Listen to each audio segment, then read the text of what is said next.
C'était une ambiance solennelle devant la stèle des Malgré nous à Bliesbruck. Le public et quelques officiels étaient présents pour commémorer un triste événement. Cette année, c'est le 80e anniversaire des ordonnances du 19 août 1942 pour les Mosellans et du 25 août 1942 pour les Alsaciens, qui ont contraint de force tous les jeunes en âge d'être soldats de s'enrôler dans l'armée du Reich. Une gerbe a été déposée devant cette stèle rarissime dans le secteur. À l'époque, lorsqu'on l'a inauguré, c'était il y a 12 ans, il y avait encore beaucoup de malgré nous qui vivaient.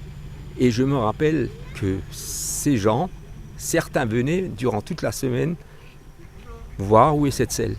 9 malgré nous de Bliesbruck sont décédés à l'époque. Une partie de leur histoire a été retranscrite dans la salle polyvalente avec une exposition photo intitulée « Bliesbruck, dans la tourmente ». À l'inauguration de la stèle, les malgré nous de la commune encore en vie étaient présents. À l'époque, il y avait sur les malgré nous, sur Bliesbruck, nous avions quand même 76 réfractaires et malgré nous.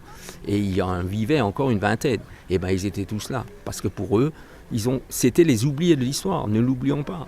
L'exposition sur l'évacuation et l'expulsion des Mosellans du secteur en 1939 et 1940 a notamment été réalisée par la Chale et l'association Archéoptérix.